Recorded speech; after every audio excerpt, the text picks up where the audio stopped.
So you bought your first kayak. Congratulations. Here are some things that I think you should do and some things that I think you should buy that'll make your trips more fun, more safe, and start helping you build skills.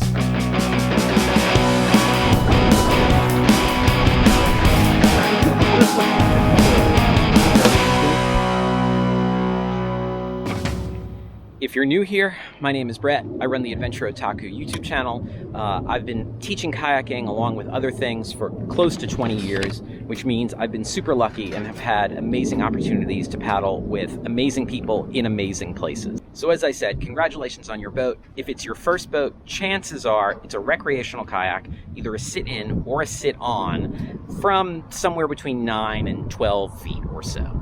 Those are really common first boats for a lot of people.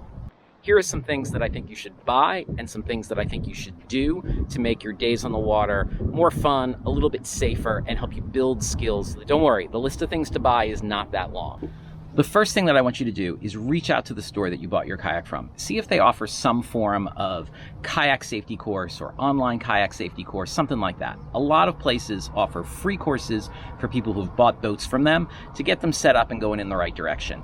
They'll give you an overview of like local paddling options, which will save you a lot of time to get on your water your first couple days, but also simple safety gear that you should have. When you bought your kayak, you should have also bought a PFD, also known as a life vest. Make sure you get one that's comfortable, that fits you well, because guess what? You have to actually wear it in order for it to work.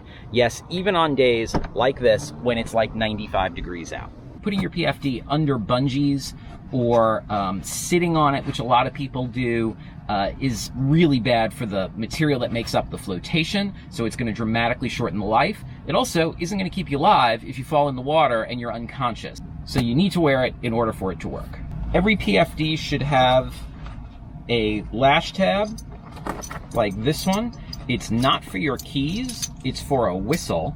I use a Fox 40 whistle, which I really like, but there are lots of whistles that you can use. The reason to have a whistle is that you can blow it way louder and way longer than you can yell for help. No matter what whistle you end up buying, get one that is plastic because it won't get really hot in the sun and really cold in the winter. And it should also be keyless, which means it doesn't have a little ball floating around inside of it. If you bought a sit-in kayak, a bilge pump is a good thing to have. You can store it under the deck bungees right in front of your cockpit. It's to pump water out of your boat. And essentially, if the boat fills with water, water weighs about 8 pounds a gallon. The cockpit of your boat will hold probably around 100 gallons. That's enough weight to make it effectively impossible to move your boat. So a really good thing to have. Down the road, you might want to add a paddle float, which looks like this. And this is a piece of self-rescue gear that's used to help you get back into your boat, but that's a conversation for another day. Before your first paddle, I want you to buy yourself a dry bag. It doesn't matter what brand it is. I like Sea to Summit, but pretty much anything will work. And here are some things that I want you to put in that dry bag and take with you every time you go paddle. I already mentioned the whistle. Some people really like these low-profile whistles, and this should be connected to your PFD. But I would do a water bottle. This is 16 ounces, but you could do a full liter. Good mineral-based sunscreens. This is face specific. This is whole body specific. I also add a small quick dry pack towel that's really nice for drying off your hands before you use your phone, this is also a good place to put your phone and your car keys, but it also absorbs condensation inside the bag. Sometimes these bags can sweat on hot days when the water is cold. Also a good thing to have in there is a first aid kit. I'll link to a video up here about how I do first aid kits. Finally, you could add like snack foods, power bars, gels, stuff like that, just in case energy level starts to lag. Oh, sunglasses are a good thing to add too.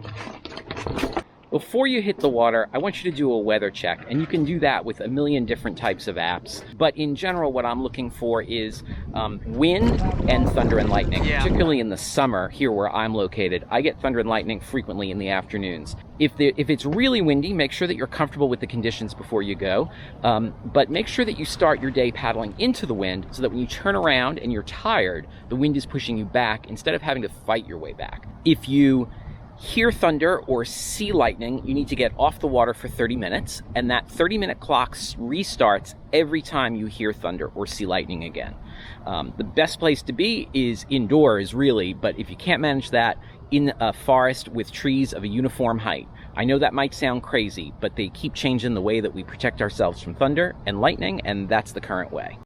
Next, make sure someone knows where you're going, when you're getting on the water, and when you're getting off the water. Then when you get off the water, you've actually got to let them know that you're off the water. Ideally, you shouldn't paddle alone, but a lot of us do, and this one little step can add a large measure of safety. It's also not a bad idea to have a change of clothes in your vehicle and a towel, particularly if you're paddling in the shoulder seasons in fall and spring, when the water is cold and the air is still pretty cold. I also like to have something to stand on so that when I'm changing my clothes, I'm not standing in gravel or sand or dirt. Of course, that is less of an issue since I am frequently paddling in a van, but when I was paddling in a car, I always brought something to stand on. If at the end of your paddle you're feeling arm pain or shoulder pain or even just arm tiredness, it's time to seek out help from a qualified professional who can help you refine your forward stroke. That should remove all of those issues because paddling is a sport of core strength, not arm strength. It's also a good time to check out the fit of your boat. Are the foot pegs adjusted correctly? Is the seat have enough padding? Is the seat back right for you? Most of the seats in kayaks are pretty adjustable, so now's a good time in the beginning to make sure that that boat is outfitted just right for you. Remember, on every paddle, we're refining strokes, building confidence, building skills, so that every time we're having more fun, paddling further, working less. At the end of the day, the more your skills progress, the more fun you're going to have on the water, the more distances you're going to be able to cover. On my channel, I have lots of videos to help you with different strokes, trip planning, other skills like that. So hit like, hit subscribe, check out the playlist for more videos, and I'll see you on the water. Because you don't have all these little inlets and sandbars, so it doesn't get as squirrely as it does here. But it's like a 14 to 20 foot tidal range is pretty common.